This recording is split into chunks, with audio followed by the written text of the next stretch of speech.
नमस्कार दोस्तों, सर जी क्लासेस में आपका स्वागत है। तो हम लोग इकोनॉमिक्स और मार्केटिंग के प्रीवियस ईयर क्वेश्चन डिस्कस कर रहे थे डीएफसीसीआई एग्जामिनेशन के लिए। और देखिए, जो भी हमने प्रीवियस ईयर के क्वेश्चन सीरीज आपका कराया हुआ है, तो उसका हमने अलग से प्लेलिस्ट बना दिया है। तो आप लोग जो है उसको देख सकते हो, डिस्क्रिप्शन बॉक्स में लिंक दिया हुआ है। और देखिए दोस्तों, आपके जो है एग्जाम होने वाला है आपके डीएफसीसीएल CBT 2 का। तो इसके लिए जो है, जो आपका ऑपरेशनल बीडी का है, तो उसमें देखिए ये जो सब्जेक्ट हैं आपके, जैसे कि आपका इसके अंदर में आएगा इकोनॉमिक्स और मार्केटिंग, कस्टमर रिलेशनशिप और मैनेजमेंट का, और general science, history of railway और जनरल नॉलेज का। इनका हमने जो है एक पूरा कंप्लीट कोर्स भी हमने लॉन्च किया हुआ है। तो इसके लिए जो है आप लोग हमारा ऐप डाउनलोड करना, सर जी क्लासेस के नाम से। इसमें देखिए आपको वीडियो लेक्चर्स तो इन सभी सब्जेक्ट का आपको मिलेगा ही, साथ में आपको इन सभी सब्जेक्ट का PDF भी आपको जो है इसके अंदर में मिल जाएगा। तो आप लोग जो है यहाँ से अपना अच्छे तरीके से तैयारी आप लोग कर सकते हो, बिल्कुल एक जगह पे। तो इसका जो है लिंक दिया हुआ है ऐप का, आप लोग वहाँ जाके इसको डाउनलोड कर सकते हो, और इसमें आप लोग इनरोल्ड होके कोर्स में जो है आप लोग इसमें आप लोग इनरोल होके आप लोग स्टडी कर सकते हो अपना। तो ये जो है आपका प्रक्रिया है इसका करने का। यहाँ पे देखिए, आप लोग ऐप को डाउनलोड करोगे, उसके बाद आपको रजिस्टर कर लेना है, फिर स्टोर सेक्शन में जाना है, यहाँ पे आपको कोर्स सेलेक्ट कर लेना है। और जैसे ही आप लोग बाई करोगे तो आपको देखिए सारा फोल्डर जो है दिख जाएगा। यहाँ से आप लोग सारे जो लेक्चर्स और PDF है आप लोग उसको एक्सेस कर सकते हो। तो ये आपके एग्जाम प्रिपरेशन में जो है काफ़ी बेनिफिट रहेगा आपका एग्जाम के लिए। और देखिए, अगर आप लोग अलग से PDF भी लेना चाहते हो तो उसके लिए भी हमने प्रोविज़न दिया हुआ है, जो आपका जनरल अवेयरनेस का है, या फिर DFCCIL का, हिस्ट्री ऑफ रेलवे का है, या फिर आपका जनरल साइंस का हो, कस्टमर रिलेशनशिप मैनेजमेंट का हो, या फिर जो है आपका इकोनॉमिक्स और मार्केटिंग का है। तो इन सभी का हमने जो है पूरा कंप्लीट PDF नोट्स भी अलग से तैयार किया हुआ है। तो इन सभी का लिंक आपको डिस्क्रिप्शन बॉक्स में आपको मिल जाएगा। तो आप लोग जैसे ही प्रिपेयर करना चाहो आप लोग कर सकते हो। हमने सारे फैसिलिटी जो है आपको अवेलेबल करा दिया है। तो देखिए, जो क्वेश्चन आपके पूछे गए थे प्रीवियस ईयर में, यहाँ पे देखिए क्वेश्चन आपका था कि which of the following terms defines the monetary value of final goods and services, that is those that are bought by the final user, produced in a country in a given period of time, say for a quarter of a year. तो इसको क्या बोलते हैं हम लोग, ये आपको term define यहाँ पे करनी है। तो यहाँ देखिए दिया हुआ gross domestic product, net domestic product, या फिर ग्रॉस नेशनल प्रोडक्ट। तो देखिए दोस्तों, इन सभी चीज़ों के बारे में जो है आपको एक बार अच्छे से समझना होगा कि जैसे GDP क्या होती है, GNI क्या होता है, या फिर जो है NDP क्या होती है। तो ये चीज़ आपको पहले एक बार समझना होगा, उसके बाद ही जो है आप लोग क्वेश्चन को आप लोग यहाँ पे कर सकते हो। तो यहाँ पे देखिए, हमने जो है सारे चीज़ों के बारे में पूरा कंप्लीट हमने दिया हुआ है इसके रिगार्डिंग। अब जैसे कि देखिए, जो नेशनल इनकम होती है, यानी कि जो टोटल जो मनी वैल्यू होती है कंट्री की, यानी कि एक फाइनेंशियल ईयर की हम यहाँ पे बात करते हैं, तो वो कैलकुलेट यहाँ पे किया जाता है बहुत सारे पैरामीटर के ऊपर में। तो इस तरीके से यहाँ पे जो इंपॉर्टेंट जो मेजरमेंट होते हैं नेशनल इनकम कैलकुलेट करने के लिए, तो उसमें आपका आता है GDP, NDP, GNP या फिर NNP। तो ये सब क्या होते हैं, एक बार आपको इनको अच्छे से समझना होगा, उसके बाद ही जो है आप लोग क्वेश्चन को ईजिली कर पाओगे, अदरवाइज जो है आप लोग इसमें से आपको दिक्कत करेगी। तो यहाँ पे जैसे हम छोटा सा हम लोग थोड़ा सा देखते हैं कि जैसे GDP जो है आपका, तो GDP जो होता है ना, तो ये टोटल जो मॉनेटरी वैल्यू होती है, यानी कि कंट्री का जो भी मॉनेटरी वैल्यू हुआ, या मार्केट के जितने फिनिश गुड्स और सर्विसेज जो प्रोड्यूस किए गए हैं एक फाइनेंशियल ईयर के अंदर में, और वो भी कंट्री के बॉर्डर के अंदर, मतलब कि सिर्फ कंट्री के बॉर्डर के अंदर में होना चाहिए यहाँ पे। इसमें ये मैटर नहीं करेगा कि वो इंडियंस हो या फिर फॉरेनर्स हो, मतलब वो कंट्री के अंदर में हो, यानी कि हमारे एरिया के अंदर में हुआ हो, यानी कंट्री के एरिया के अंदर में हुआ हो, चाहे कोई भी हो, फॉरेनर्स हो या फिर जो है इंडियंस ही हो। तो सभी का मिला के जो फाइनल जो गुड्स और सर्विसेज का जो मॉनेटरी टोटल वैल्यू होती है, उसी को बोला जाता है यहाँ पे GDP, that is gross domestic product, यानी कि total production Indian plus foreigners within country border. तो इन सबको बोलेंगे हम लोग GDP। तो इस तरीके से अगर आप लोग देखोगे तो GDP आपका दो होता है, एक नॉमिनल और एक रियल GDP। तो ये क्या होते हैं, तो ये एक नॉमिनल मतलब कि जो रॉ डेटा के अकॉर्डिंग होती है, यानी कि ऐसे अनुमान जो लगाया जाता है, और रियल GDP मतलब कि जो जिसमें कि सारे चीज़ों को पैरामीटर को देखते हैं, कल वो आपका होता है रियल GDP। तो इस तरीके से GDP आपका क्या होता है यहाँ पे, कि फाइनेंशियल ईयर के अंदर में कंट्री बाउंड्री के अंदर में जितने भी गुड्स और सर्विसेज प्रोड्यूस किए गए उसका जो टोटल मॉनेटरी वैल्यू होगी वो हमारा होगा GDP। तो यहाँ पे जो आंसर आपका होगा इसका, that is option 1, that is gross domestic product. ये क्यों हमने इसको किया यहाँ पे, आप लोग जैसे यहाँ पे देख सकते हो क्या दिया हुआ है कि final user produce in a country in a given period of time, यानी कि कंट्री की यहाँ पे बात कही जा रही है। तो ये आपका क्या होगा, दैट इज GDP होगा। अब यहाँ पे एक और आपका आता है NDP या फिर ग्रॉस डोमेस्टिक प्रोडक्ट, ये सब भी होते हैं। तो देखिए NDP होता है, इसका फुल फॉर्म होता है नेट डोमेस्टिक प्रोडक्ट।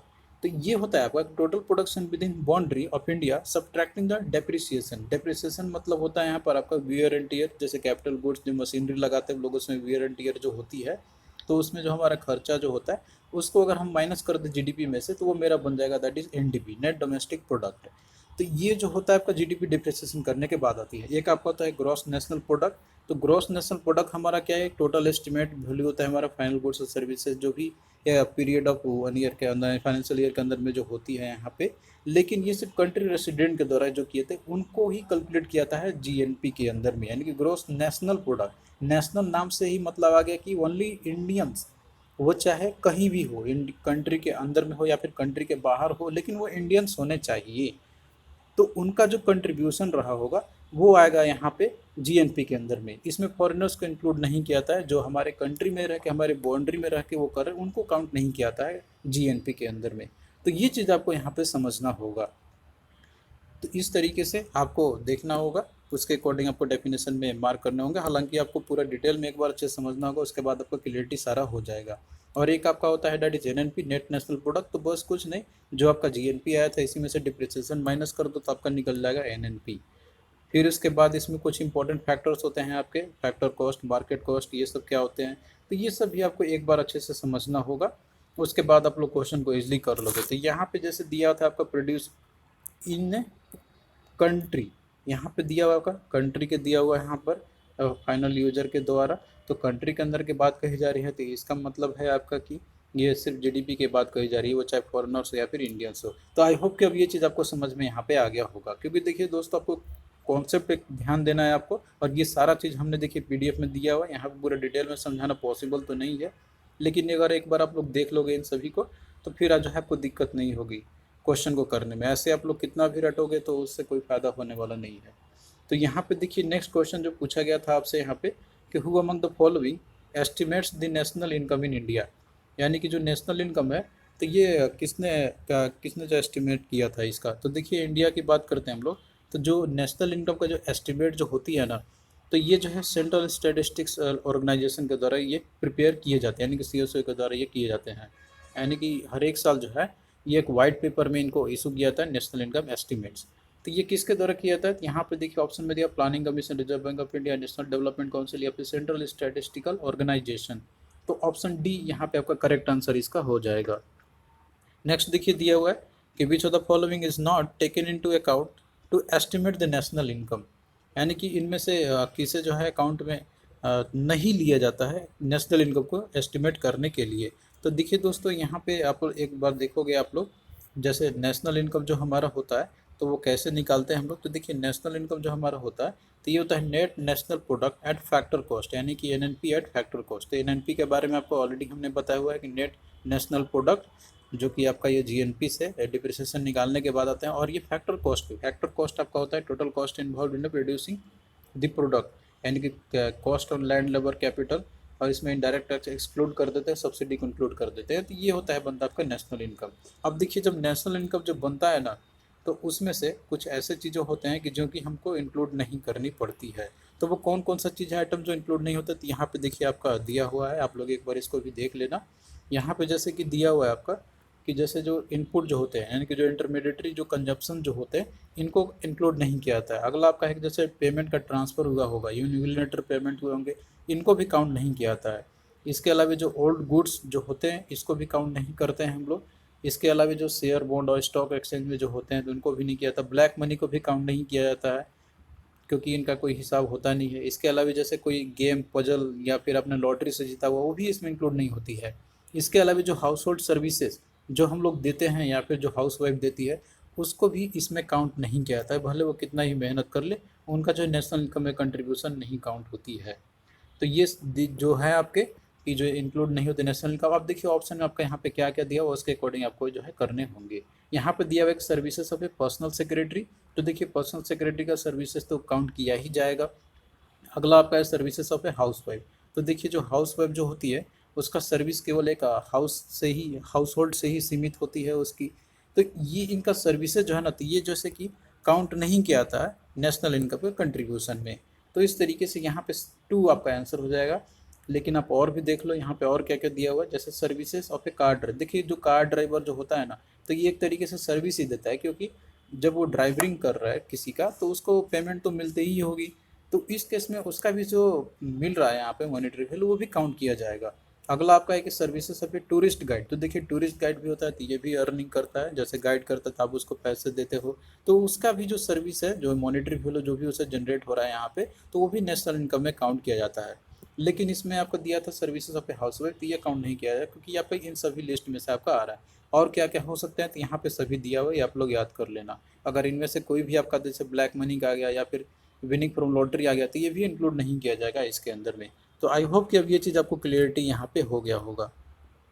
नेक्स्ट देखिए क्वेश्चन आपका यहाँ पे कि net national product at market prices.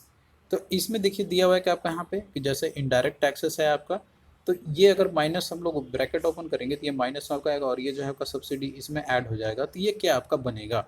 तो देखिए इसके रिगार्डिंग यहाँ पे पूरा कंप्लीट आपका फार्मूला भी दिया हुआ है। अब जैसे यहाँ पे हमने आपको ऑलरेडी बताया हुआ है इसके रिगार्डिंग, यहाँ पे आप लोग देख सकते हो कि जैसे कि जो इम्पोर्टेंट जो होते हैं आपका यहाँ पे, एक आपका एनएनपी एक मार्केट प्राइस और एक होता है आपका एनएनपी एट फैक्टर कॉस्ट। तो इसमें देखिए जो एनएनपी एट मार्केट प्राइस होता है, तो इसमें जैसे कि आपका जो फैक्टर कॉस्ट होता है NNP eight factor plus plus indirect tax, इसमें हम लोग इंक्लूड कर देते हैं मार्केट प्राइस के अंदर में। यानी कि मार्केट प्राइस किसको बोलते हैं हम लोग कि price at which a buyer buys a product. तो जाहिर सी बात है जो बायर होता है तो मार्केट प्राइस वही बाई करता है, तो उस केस में इनडायरेक्ट टैक्स जो सरकार जो लेती है तो वो तो ऐड उसमें ऑलरेडी इंक्लूडेड रहता है। तो इस तरीके से मार्केट प्राइस वाले में जो है इनडायरेक्ट टैक्स ऑलरेडी इंक्लूडेड रहेगा। लेकिन जो फैक्टर कॉस्ट होता है, ये फैक्टर कॉस्ट ये होता है कि जैसे किसी गुड्स और सर्विसेज को प्रोड्यूस करने में जो कॉस्ट आया फर्म्स को, यानी कि जो इंडस्ट्री है उनको, यहाँ पे वो होती है फैक्टर कॉस्ट। तो जाहिर सी बात है इसमें जो है इनडायरेक्ट टैक्स जो रहता है इसको एक्सक्लूड कर दिया जाता है, मतलब इनडायरेक्ट टैक्स इसमें नहीं लगा हुआ है, वो प्राइस होता है आपका फैक्टर कॉस्ट। और इसमें सब्सिडी भी सरकार देती है फैक्ट्रीज को या फिर जो फॉर्म्स होते हैं उनको, ये इंक्लूड होती है इस केस में। तो ये बनता है आपका फैक्टर कॉस्ट। तो जो आपका होता है ना यहाँ पे दैट इज जैसे net national product factor cost में, तो इसमें इनडायरेक्ट टैक्स आपका क्या होगा, इसमें इंक्लूड होगा। लेकिन अगर हम लोग net national product factor cost निकालेंगे तो इस केस में जो आपका इनडायरेक्ट टैक्स है वो आपका माइनस हो जाएगा और सब्सिडी इसमें जो है आपका ऐड हो जाएगा, यानी कि फैक्टर कॉस्ट पे जो हम लोग निकाल रहे हैं उस केस में। तो ये दो चीज़ आपको यहीं पे ध्यान रखनी थी इसकी। तो यहाँ पे जैसे अगर आप लोग क्वेश्चन में देखोगे, यहाँ पे जो पूछा गया था आपसे एक्चुअली में, यहाँ पे क्वेश्चन पे हम लोग चलते हैं जो कि इसमें आपका आया हुआ था।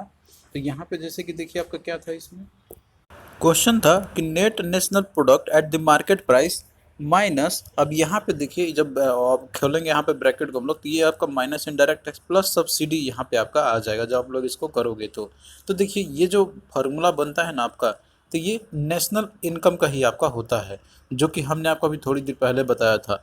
तो इसका देखिए राइट आंसर 3 आपका यहाँ पे हो जाएगा, क्योंकि देखिए जो आपका ये दिया हुआ है नेशनल इनकम का फार्मूला, नेशनल इनकम का फार्मूला अगर आप लोग देखोगे तो ये होता है आपका that is net national product at factor cost. तो net national income at factor cost आपका क्या होता है, that is net national product at market price minus indirect tax plus subsidy. तो यही तो आपका होता है जो कि यहीं पे आपका ये दिया हुआ है। तो यहाँ पे क्वेश्चन आपका थोड़ा सा घुमा फिरा के दिया हुआ है, अगर आपका कॉन्सेप्ट क्लियर रहेगा तो आप लोग इसको ईजिली कर लोगे। तो इस तरीके से यहाँ पे इसका देखिए क्या आपका होगा, that is national income, option 3 is the right answer. अगला देखिए दिया हुआ है कि the economist who for the first time scientifically determined the national income in India is, यानी कि वो इकोनॉमिस्ट का नाम बताना है जिन्होंने कि साइंटिफिकली डिटरमाइन किया था नेशनल इनकम इंडिया में। तो देखिए ये जो है आपका राइट आंसर इसका देखिए आपका हो जाएगा, दैट इज VVK राव आपका हो जाएगा। तो ऑप्शन 2 राइट आंसर होगा, इन्होंने जो है पहली बार साइंटिफिकली डिटरमाइन किया था नेशनल इनकम को इंडिया में। नेक्स्ट देखिए क्वेश्चन जो पूछा गया था आपका कि what is the role of households in an economy. तो यहाँ पे दिया हुआ है कि हाउस होल्ड्स की क्या एक रोल होती है इकोनॉमी के अंदर में। तो यहाँ पे देखिए ऑप्शन में आपका दिया हुआ है owing economic resources, producing services, producing goods और अर्निंग प्रॉफिट्स। तो देखिए अगर हाउस होल्ड की हम लोग बात करते हैं तो ये ना तो कोई एक जैसे सर्विसेज ये प्रोड्यूस करते हैं, ना तो कोई एक गुड्स प्रोड्यूस करते हैं, और ना तो ये प्रॉफिट अर्न करते हैं। क्योंकि हाउस होल्ड जो होते हैं ना, तो ये जैसे अपना काम करते हैं, मतलब कि जो घरों के काम होते हैं उनका। तो ये एक तरीके से इकोनॉमिक रिसोर्सेज के जैसे उनको ही ओन करते हैं, उन्हीं के ऊपर ये थोड़ा सा जो होता है एक्टिविटी होती है इनकी। तो ये आपका होगा 1 is the right answer. Next देखिए क्वेश्चन है आपका, ऐसे भी पूछे जा सकते हैं, what is nominal gross domestic product, यानी कि नॉमिनल जीडीपी आपको बतानी है ये क्या होती है। तो देखिए यहाँ पे हम आपको बताते हैं कि जो नॉमिनल जो जीडीपी होती है, तो ये जीडीपी जो हम लोग इवेलुएट करते हैं करेंट मार्केट प्राइस पे, ये उसको बोलते हैं हम लोग नॉमिनल जीडीपी। तो इस तरीके से देखिए और भी होता है, जैसे हमने आपको पहले बताया था कि रियल जीडीपी जो आपका रहता है यहाँ पे, जो कि ये कैलकुलेट आपका रहता है यहाँ पे एक बेस ईयर को कैलकुलेट करके हम लोग इसमें डिटर्मिनेंट ला के इसको कैलकुलेट करते हैं हम लोग यहाँ पे आपका, जिसमें कि जो है आपका इन्फ्लेशन डिफ्लेशन को ये सब जो प्राइस के चलते चेंज होते हैं ये सब को देखते हुए आपका आता है यहाँ पे। और जो मेन डिफरेंस आपका होता है जैसे नॉमिनल जीडीपी यहाँ पे आपको दिया हुआ है रियल जीडीपी में, तो इसमें देखिए एडजस्टमेंट किया था इन्फ्लेशन का बेसिकली। तो इस तरीके से अगर यहाँ पे देखोगे आप लोग, दिया हुआ है GDP that is calculated by taking the base year as a determinant. तो देखिए इसमें जब हम लोग बेस ईयर को डिटर्मिनेट करते हैं ना, तो ये आपका होता है रियल जीडीपी, ना कि नॉमिनल जीडीपी। तो ये तो आपका होगा नहीं। अगला दिया हुआ है कि GDP that exclude all export and import in the calculation. तो देखिए ये तो आपका होगा नहीं, इसमें कोई एक्सपोर्ट या इंपोर्ट का कोई रोल होता नहीं है। अगला देखिए आपका दिया हुआ है यहाँ पे कि GDP that is calculated at the current market price, यानी कि जो करंट मार्केट प्राइस पे जो कैलकुलेट करते हैं हम लोग, तो उसी को तो नॉमिनल जीडीपी हम लोग बोलते हैं। तो यहाँ पे देखिए क्या आपका होगा, दैट इज ऑप्शन सी, यहाँ पे राइट आंसर इसका आपका हो जाएगा। तो इस तरीके से आपको जो है ये सारे करने होंगे। तो यहाँ पे ये नहीं होगा कि in terms of crypto currency, ये तो आपका ऐसे भी एलिमिनेट आपका हो जाएगा ये, क्योंकि क्रिप्टो करेंसी तो कोई इकोनॉमी में अभी कोई रोल है ही नहीं। अगला देखिए दिया हुआ है यहाँ पे क्वेश्चन आपका कि GDP minus indirect tax X plus subsidy is equal to. तो देखिए दोस्तों यहाँ पे इनडायरेक्ट टैक्स को माइनस किया गया है यहाँ पे और सब्सिडी को जोड़ा गया है। तो जाहिर सी बात है कि जब इनडायरेक्ट टैक्स माइनस किया था तो ये बेसिकली फर्म्स के लिए होते हैं, यानी कि जो प्रोड्यूस करते हैं उनके लिए बेसिकली आपका यह होती है। तो इस तरीके से अगर आप लोग यहाँ पे देखोगे ना ऑप्शन में अगला दिया हुआ है आपका NNP eight factor cost, GDP at factor cost, GNP या फिर पर्सनल इनकम। तो देखिए जब भी हम लोग जीडीपी का अगर हम लोग उसमें से देखते हैं हम लोग indirect tax plus subsidy, subsidy जहाँ भी है तो आपका होगा दैट इज फैक्टर कॉस्ट वाला आपका आएगा, और इनडायरेक्ट टैक्स माइनस, अगर इनडायरेक्ट प्लस होगा तो आपका मार्केट कॉस्ट आपका आ जाएगा, यहाँ पे मार्केट प्राइस आपका आएगा। लेकिन फैक्टर कॉस्ट आएगा तो उसमें इनडायरेक्ट टैक्स माइनस तो होगा ही। तो इस हिसाब से ये हमको पता चल रहा है यहाँ पे कि फैक्टर कॉस्ट वाला ही आंसर कोई होंगे यहाँ पे, ये दोनों तो ऑप्शन एलिमिनेट आपका हो जाएगा। अब यहाँ पे बात आ रही है जीडीपी दिया हुआ है, तो यहाँ पे जीडीपी वाला ही होगा, जाहिर सी बात है। तो ऑप्शन 2 यहाँ पे देखिए राइट आंसर हो जाएगा यहाँ पे। हालांकि देखिए इसके रिगार्डिंग यहाँ पे सारे चीज़ डिस्कस किए गए हैं यहाँ पर आपके, कि जैसे जीडीपी हम लोग निकाल सकते हैं फैक्टर कॉस्ट और मार्केट प्राइस पे, सभी को हम लोग यहाँ पे निकाल सकते हैं। जैसे कि आप यहाँ पे देख भी सकते हो कि GDP at market price, GDP at factor cost, तो ये सारे चीज़ आप लोग जो है यहाँ पे निकाल सकते हो। तो ये सभी चीज़ यहाँ पे वैलिड है, आपको एक बार सभी को अच्छे से समझना होगा। उसके बाद देखिए कोई दिक्कत नहीं होगी आपको क्वेश्चन को सॉल्व करने में, आप लोग बहुत ही ईजिली कर लोगे। कोई ज़्यादा हार्ड क्वेश्चन आपके नहीं आते एग्जाम में, लेकिन बस आपको जो है एक बार समझना होगा टॉपिक को। तो थैंक यू दोस्तों, हम लोग इसी तरीके से जो है क्वेश्चन आपके लिए लाते रहेंगे।